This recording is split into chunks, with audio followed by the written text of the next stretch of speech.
What's up, man? It's the Bronco at the Frog coming at you with another reaction video. We a good length well into the season. Shout out Gold 90 for making this video. They make all the best videos. Get them to 475,000 subscribers. We got 10 footballers who joined the wrong club. A lot of characters coming to mind. I ain't even gonna say a lot, but it's looking like the man Isak, man, joining Liverpool. I feel like we was cooking with the man Ekatike. He joined Liverpool. Now it feel like Isak ain't, you know what I'm saying? Florian Wirtz, 008. Roman, you know better than that to be cussing on YouTube. Let's get Roman out of here. Wirtz is fried. Who else? Who else come to mind with players who joined the wrong club? Friend Palm? Nah, Palm been hooping. I feel like Trent Arnold. You feel like Trent joined the wrong club? He say, y'all see them hating on Pool, but ain't nobody talk about how Lona just got that ad whooped by Sevilla. Uno, dos, tres, cuatro. You know what I'm saying? Yeah, y'all ain't talk about that. But anyway, the chat don't got no ball knowledge. They ain't got no good suggestions. You look at them. They talking about, you got Mike out here talking about all season. Obviously this season. You see the title. Obviously this season. Don't worry. Hey, you two, I see why y'all be on Twitch chat. I see why y'all say Twitch chat don't know ball. Boy said yak? You don't think so? Hey, 10 footballers who joined the wrong club this season. Let's see what I'm saying. The summer transfer window promised fresh starts and new beginnings. Record-breaking deals were signed, ambitious projects launched, and dreams painted across contracts worth millions. But as the season unfolds, some of those dreams have turned into nightmares. These are the players who so far chose the wrong destination and the alternative paths that could have changed everything. Let's start with the most expensive mistake of the summer. Florian Wirtz. Liverpool bought Florian Wirtz. Oh, man. And apparently Hood been saying that. When is the last time a Bundesliga player made it to the Premier League and made it? So the signs was always there. Unfortunately, the trend continues, and Mr. Florian Wirtz, Mr. Monster from Bayer Leverkusen, was a part of that invincible Bayer Leverkusen squad. Has been a complete flop. Could be to Bayer Leverkusen, the football world expected fireworks. What they've gotten instead is a dampened sparkler struggling to ignite. 0 goals, 0 assists. 008. Those aren't the numbers you associate with someone who cost more than most players in Premier League history. The German playmaker looks lost in Liverpool's system, his creativity stifled, his confidence visibly eroding with each passing match. The Reds themselves are stumbling through, winning games but looking utterly woeful, which only amplifies Wirtz's struggles. Bayern Munich were ready to pounce, offering him a move within the Bundesliga where adaptation would have been seamless. I mean, I still rock with it. I'm glad he still didn't go to Bayern. Bayern didn't need that, man. He should have went somewhere other than Bayern for sure. I hate that how Bayern just be stacking all the talent over there in Germany. It makes no sense. The league doesn't make sense. Similar football culture, a team built to dominate possession and create chances. Instead, the German is learning the harsh reality that price tags don't guarantee success, and sometimes the familiar path is the smarter one. Nah, Pool Boy is learning that lesson. Not taken, let's talk about a player who is actually performing, but you can't help but wonder about what might have been. Victor Gyokeres joined Arsenal and has been solid with 3 goals in 8 games. Nothing to complain about on paper, but here's the thing that gnaws at you when you watch him play. What could he win? Ruben Amorim, his former manager at Sporting, went to Manchester United. The two shared an almost telepathic understanding in Lisbon. I bet United, he gotta be United fan. Every ounce of Gyokeres' potential. I bet United fans would have loved this. League, but different clubs. And while the Swede is doing fine at the Emirates, you wonder if that special connection could have elevated both player and manager at Old Trafford. Which brings us to the graveyard of striker dreams. Manchester United haven't properly nurtured a striker since Sir Alex Ferguson retired, and Benjamin Sesko is the latest victim of that curse. Like I said, Sesko, if y'all seen my TikTok, I know y'all seen my TikTok. Bro, Sesko, come over here and hoop. We know you can hoop. We got a spot for you on the Dallas Mavericks, and we'll pay you way more than Manchester United is paying you, bro. Go ahead, come rock with your boy, man. The Slovenian forward arrived from RB and you Leipzig from Slovenia with too. We show you love. We saw Luka hella love. Also pursued heavily, but at Old Trafford he's discovered what Lukaku, Marshall, Højlund and others learned before him. United don't create for their strikers. They don't build around them. They just sort of exist in a chaotic system, hoping something clicks. That's how Liverpool feeling right now. Isolated, frustrated, and completely underwhelming. Staying at Leipzig or choosing Arsenal's structured approach would have served him infinitely better than this slow-motion career stall he's experiencing. Now here's a situation that borders on cruel. James Trafford signed with Manchester City Trafford. believing he had a clear pathway to becoming their #1 goalkeeper, especially with Trafford. Ederson potentially leaving. What he couldn't have predicted was Gianluigi Donnarumma becoming available. City moved with ruthless efficiency, and suddenly Trafford went from heir apparent to permanent bench warmer. Donnarumma is only 26 years old and already considered the world's best goalkeeper. He could be City's #1 for a decade. Bro, I will feel so played. Let me see how much James Trafford making. Bro, nigga only getting paid veterans minimum. Nigga getting paid 2.6 million pounds. Like, I mean, I guess you get paid 2.6 million pounds to sit on the bench. I mean, that's cool. But how old is he? He 22 years old. Ah, yeah, this ain't the right time. Trafford is trapped, watching his career tick away from the sidelines, knowing he made a decision that might haunt him for years. Then there's Nicholas Jackson's loan move to Bayern Munich, which comes with the most bizarre clause you'll hear all season. Uli Hoeneß, Bayern's honorary president, actually laughed when discussing the conditional obligation to buy. Jackson must start 40 games across all competitions for the move to become permanent.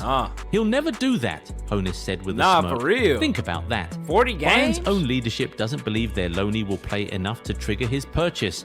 With Harry Kane firmly entrenched as the starting striker, Jackson is destined to return to Chelsea. They talking about some start 40 games when I got Larry Lane right here? The club that actively wanted rid of him. He's not wanted at his parent club, and he's openly doubted at his loan club. It's a professional limbo that benefits absolutely no one, least of all Jackson himself. Chelsea's striker situation gets even more complicated when you examine Liam Delap's summer move. The young English forward chose Stamford Bridge after an impressive season with Ipswich, beating out interest from Newcastle and others. Then Chelsea signed João Pedro, immediately creating steep competition Delap didn't anticipate. João Pedro went crazy in the Club World Cup. Delap picked up an injury that will keep him out until December, giving Pedro ample time to cement himself as Enzo Maresca's preferred option. Should have went to Newcastle. Them boys done lost Isak. They would have been playing over there. Hindsight is everything. But him guaranteed starts as Isak's replacement. Instead, he's watching from the treatment room as his Chelsea career stalls before it truly begins. Manchester United even warned him about Chelsea's plans to sign the Brazilian, but he chose to join anyway. Sometimes you have to wonder if ambition clouds judgment. Maybe Manchester United's summer spending spree looked impressive on paper. Matheus Cunha arrived from Wolves for £62.5 million after consecutive seasons of double-digit Premier League goals. Brian Mbeumo joined from Brentford for £65 million after scoring 20 league goals. Two proven Premier League attackers who should have transformed United's attack. Except the Red Devils are a black hole right now where talent goes to disappear. The team is battling relegation form. Amorim's system isn't clicking, and both players have registered only 2 goals and 0 assists combined through their opening matches.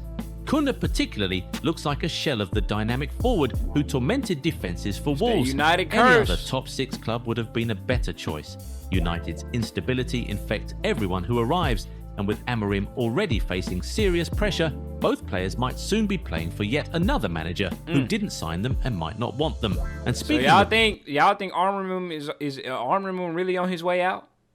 It's like after all these managers, you can't just blame the managers after a while, bro. How many managers had them boys went through?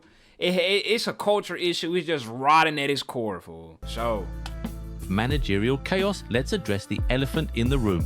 Ange Postecoglou taking the Nottingham Forest job after Nuno Espirito Santo's sacking was baffling from the start. Nuno had delivered Europa League qualification, finishing 7th after years of relegation battles. But a falling out with owner Evangelos Marinakis saw him dismissed. And in came Postecoglou, fresh off his Tottenham disaster. He the Tottenham dude who got Tottenham the Europa League. Wow. And then Nottingham, damn. They signed the dude who got Tottenham the Europa League, and them niggas is in 7th. He the reason why Chris Wood out here stinking it up. Where my team at real quick? Hold on. Oh, I already transferred him out. Well, Chris Wood is already out the team, but he the reason that Chris Wood out here stinking?